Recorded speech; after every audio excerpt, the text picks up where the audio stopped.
Alhamdulillah wa salatu wa salam ala rasulillah. Donc cette deuxième partie, donc on va expliquer ce qui arrive après que le corps se désintègre. Donc on a dit que le châtiment va durer pour le mécréant et le grand désobéissant jusqu'à ce que le corps se désintègre, et aussi pour le croyant il aura des délais jusqu'à ce que le corps se désintègre. L'âme du bon croyant va au paradis, l'âme du grand désobéissant reste entre le ciel et la terre, et l'âme du non-croyant va à Sijin, qui est en dessous de la terre, sous la terre. Donc, ils sont les âmes des martyrs va directement au paradis. C'est pas comme les autres, mais elle va directement au paradis. Et il est excepté de cette question de la tombe qu'on a citée dans la première partie. Cette question de la tombe, elle ne sera pas posée aux prophètes, ne sera pas posée aux enfants et ne sera pas posée bien sûr aux martyrs. Donc, par rapport aux gens, ou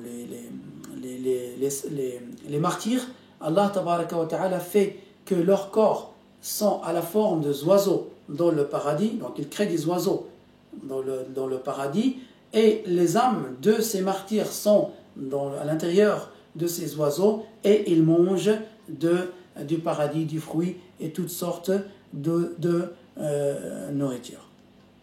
Par rapport aux saints, donc les saints, leurs âmes, après que le corps se désintègre, donc elle va au paradis, elle prend l'aspect d'un oiseau. Elle prend aussi l'aspect d'un oiseau, mais c'est l'âme seulement qui prend l'aspect d'un oiseau et qui mange du paradis. Et bien sûr, le jour du jugement, toute personne va revenir à son vrai aspect pour être jugée et vivre bien sûr ce que les autres vont vivre, chacun selon son jugement.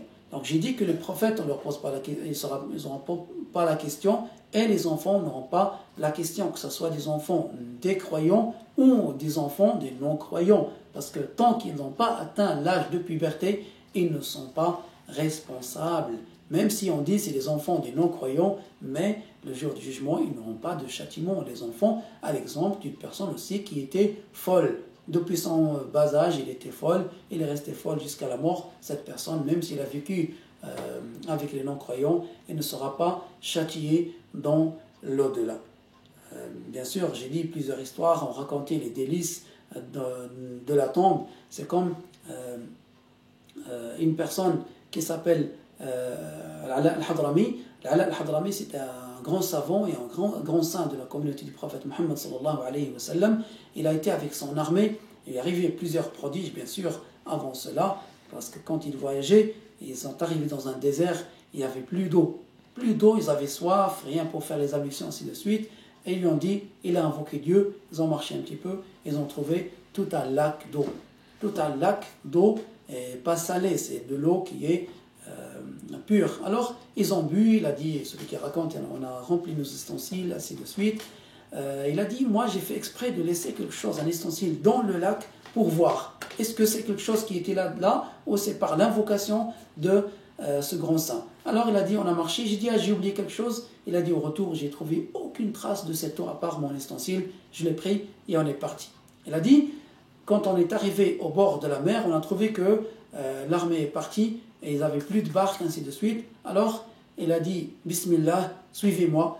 Il a dit, on l'a suivi, il n'y a rien qui a été touché par l'eau. Ça veut dire qu'on n'a pas coulé dans l'eau. Les chevaux ont marché sur l'eau, seulement les sabots ont été touchés par l'eau de la mer.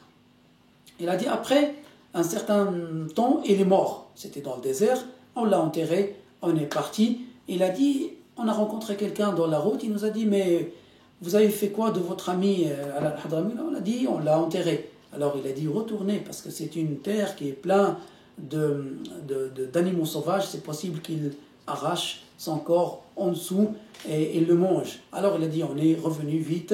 Quand on a commencé à défaire, plutôt à creuser la tombe, il a dit, on a trouvé que la tombe était large, très très très large, à vue. Donc c'est très très très grand. Alors il a dit, Allah tabaraka wa ta'ala a fait qu'il a eu des délices dans sa tombe. Alors il a dit, on a recouvert la tombe et on était parti. En demandant à Allah tabaraka wa ta'ala de nous donner une bonne fin et faire qu'on soit parmi ses adorateurs pieux. Wallahu tabaraka wa ta'ala a'lam wa ahkam.